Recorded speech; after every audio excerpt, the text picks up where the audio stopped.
Nesse vídeo a gente vai falar sobre a interface de sockets, que é uma das formas mais comuns da gente programar em sistemas distribuídos com mensagem.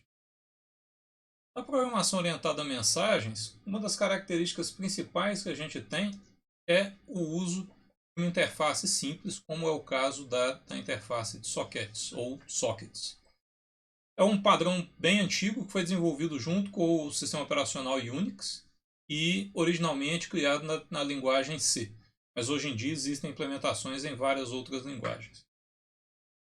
Também foi implementado no Windows. No Windows é uma versão um pouco diferente, que normalmente é chamada de WinSock, que tem alguns detalhes. Se vocês forem usar, tem que prestar atenção, porque nem tudo na interface se comporta igual à interface que a gente está falando aqui. Os canais de comunicação associam buffers às mensagens e essas terminações da comunicação são denominadas sockets. É uma variável dentro do programa que no Unix ela é semelhante a um descritor de arquivo. Então você pode inclusive usar as operações de read, write, open e close de arquivo para fazer algumas das operações usando sockets. Existem implementações para várias arquiteturas, como eu mencionei, e pode ser usado com vários padrões de comunicação diferentes, não apenas na internet. Na internet a gente pode ter dois tipos basicamente de sockets, que são sockets que usam protocolos TCP ou UDP. Em TCP a gente vai ter sockets com conexão, em UDP a gente tem sockets sem conexão. Nesse vídeo a gente vai focar nos sockets com conexão. A comunicação com conexão, do ponto de vista do programador, ela é a mais simples de se usar, porque nesse modelo, antes de haver uma troca de mensagem, origem e destino já tem que ter concordado que elas vão comunicar e estabelecido um canal de comunicação, que vai ser representado por um socket de cada lado. Então, o desenvolvimento do programa fica mais simples, a troca de mensagens fica mais simples, porque já existe esse canal pré-definido. Para estabelecer esse canal, primeiro a gente precisa de um lado da conexão que vai estar disponível para poder ser conectado. Isso vai ser o que a gente vai chamar normalmente do servidor. O servidor está lá pronto para receber uma conexão e a esse modo de operação a gente chama de abertura passiva. Ele está pronto para abrir uma conexão, mas ele ainda não sabe com quem. A única coisa que ele faz é se identificar, é registrar o endereço para ele poder ser encontrado na rede. O outro lado, que é normalmente o cliente, ele vai fazer a parte ativa. Ele vai dizer: eu quero me conectar com aquele lado em particular, com aquele servidor em particular. Então o cliente, como ele chega depois, ele pode pegar um endereço dinâmico na rede, ele não precisa ter um endereço especial, porque ele vai começar a comunicação. Então quando ele começar, ele fala: olha, eu sou o cliente, eu estou em tal lugar, meu endereço é tal. Na internet, como a gente já mencionou, ele vai ser normalmente implementado com o protocolo TCP. É um protocolo que permite comunicação bidirecional. Então quando você estabelece uma conexão, um lado pode enviar para o outro e o outro pode enviar de volta para um. Então é mais simples de usar. E ele também simplifica a vida do programador porque ele garante a entrega das mensagens. Não tem perigo de uma mensagem se perder na rede, a não ser que a rede falhe. Se a rede estiver funcionando, a mensagem enviada vai ser entregue e as mensagens vão ser entregues na ordem em que elas são enviadas.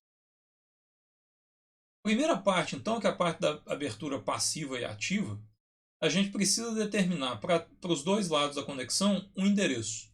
Na internet, esse endereço é normalmente um par de um endereço IP e um número de porto. Quem começa a comunicação pode pegar um endereço dinâmico qualquer, porque se ele está começando, ele está se identificando para o outro lado, ele pode pegar um endereço qualquer e falar: olha, muito prazer, eu sou fulano, eu estou no endereço tal. Quando você quiser conversar comigo, você usa esse endereço.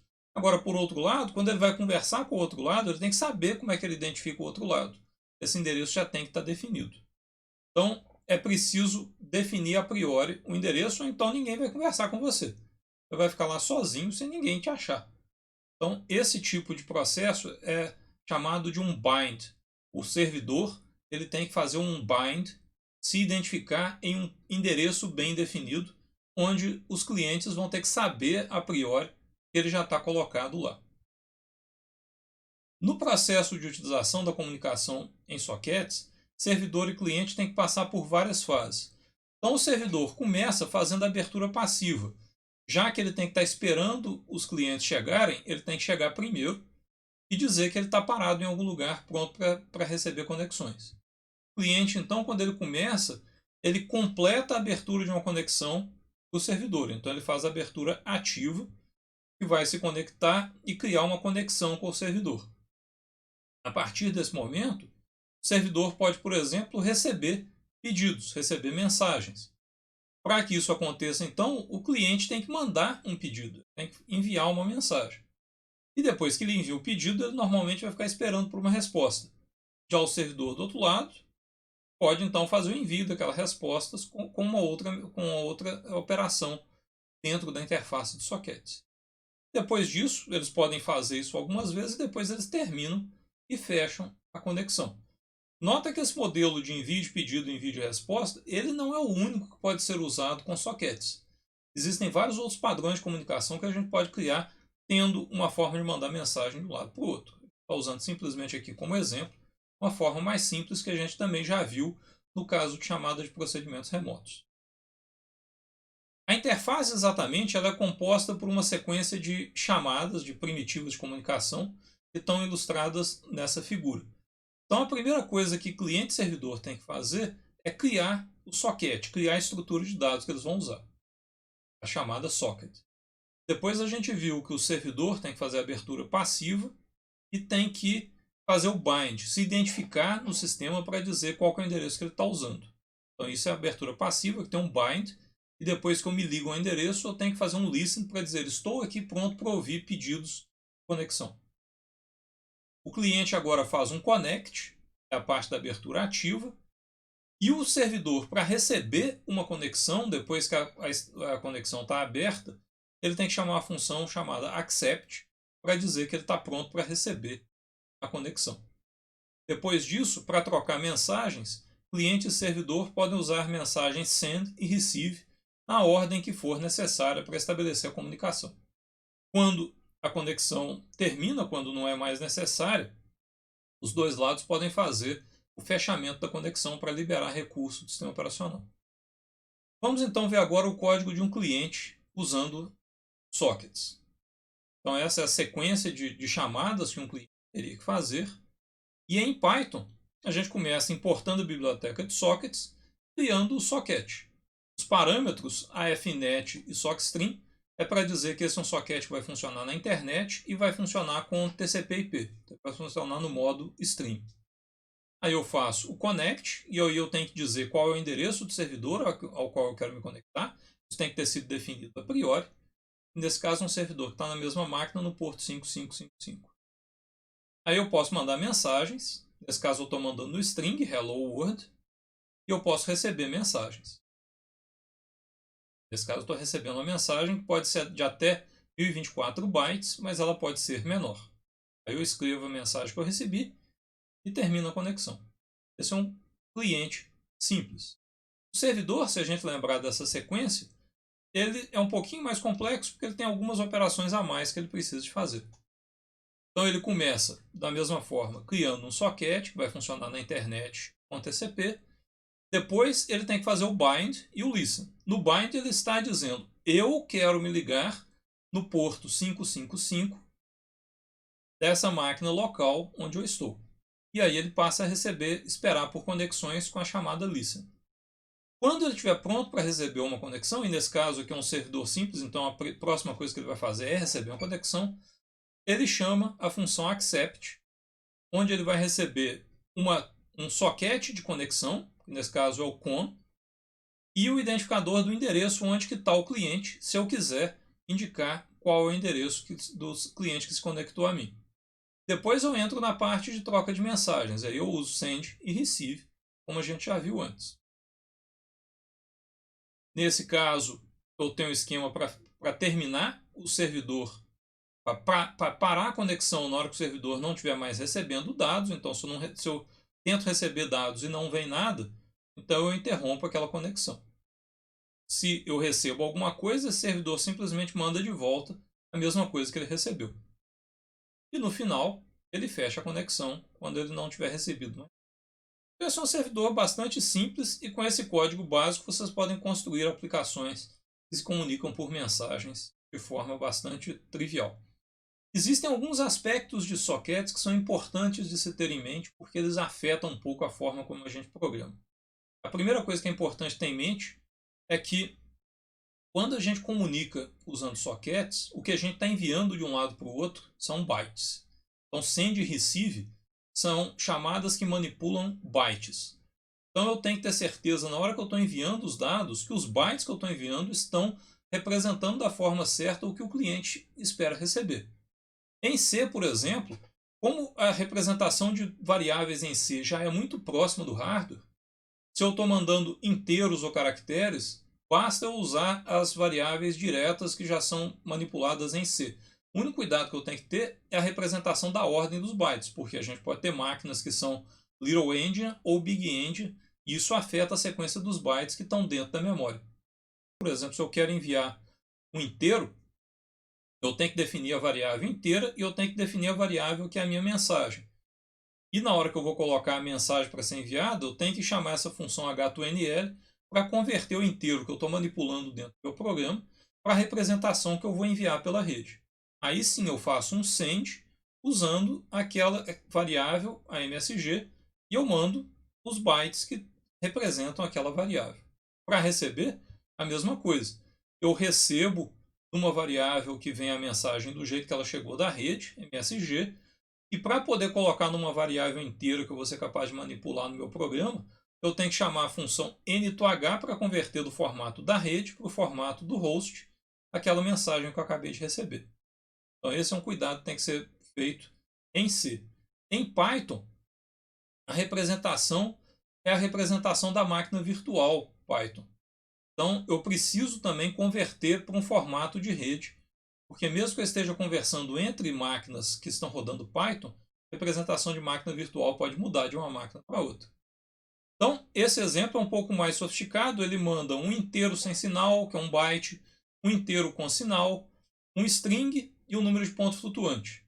Ele faz isso concatenando esses valores numa variável message, que é um vetor de bytes, que ele começa ali representado como um vetor vazio. E aí eu tenho que usar a função pack, que é uma função específica de Python para pegar uma representação de uma variável da máquina virtual e transformar numa representação de bytes, pronto para ser enviado pela rede. Do outro lado, no cliente, então, tem que receber essa mensagem. O unpack, essa string do unpack, vocês podem ver que ela tem uma relação direta com a representação do string no pack. O unpack me retorna uma lista e cada elemento daquela lista eu posso usar como uma variável, nesse caso uma variável com inteiro sem sinal, um inteiro com sinal. O string, no caso do string, eu tenho que fazer o decode para retornar o string para Unicode e o número de ponto flutuante já está pronto para utilizar. Essa URL tem mais informações sobre o uso de pack e unpack para montar a mensagem. Em C, outro detalhe importante é que na hora que você chama send e receive, nem sempre eles retornam de uma vez só, enviando ou recebendo tudo que você queria. Em C, você tem que ter o cuidado de que a chamada de send e receive pode ter que ser feita mais de uma vez. Esse é um exemplo de uma função myReceive, que seria para completar a operação do receive. Ela tem lá os parâmetros que o receive normalmente tem, mas aqui dentro a gente tem um loop, onde o que eu estou fazendo é chamando receive várias vezes, e de cada vez eu vejo quantos bytes eu recebi. E eu vou acumulando esses bytes, somando ao tanto que realmente eu queria receber, até que eu complete o valor. O send seria a mesma coisa. Eu também tenho que verificar quantos bytes são enviados de cada vez e chamar o send várias vezes até completar o tanto de bytes que eu preciso, se for necessário. Se vocês quiserem mais detalhes de programação, eu recomendo principalmente esse guia para quem quiser programar em C. Ele tem todos os detalhes de como programar usando sockets em C. Em Python, eu não conheço uma referência tão boa quanto o BIDS, mas essa referência tem as informações principais sobre programação em Python. E a referência assim, que eu considero a bíblia de programação em sockets é esse livro, Programação em Redes com Unix, que tem já várias edições. Essas são as capas das 3 edições principais. A primeira versão, para mim, tem um significado muito especial, porque ela me ajudou muito na minha tese na minha dissertação de mestrado. Foi onde eu aprendi realmente a programar em redes, foi onde eu ganhei o gosto por sistemas distribuídos, foi com esse livro. Esse livro ainda tem uma característica muito interessante, para mim, pelo menos, para nerd em geral, porque ele é um dos poucos livros de tecnologia que já foi citado explicitamente em um filme em Hollywood. É um filme antigo, provavelmente a maior parte de vocês não conhece, mas no filme Wayne's World 2, no segundo filme, que é de 1993, é um pouquinho velho, mas no final do filme, quando um dos nerds do filme encontra a namorada dele pela primeira vez, o que chama a atenção dele é que ela está segurando exatamente o livro de Unix Networking. Então, ele é conhecido como The Unix Book. E os dois começam a conversar só porque ela está carregando o livro. Então, é uma curiosidade nerd, mas é um livro famoso, vocês podem ver por aí. Então, nesse vídeo, o que a gente fez foi mostrar principalmente a interface de sockets e alguns detalhes dela. Mais detalhes vocês vão encontrar na literatura e quando a gente for trabalhar no trabalho prático.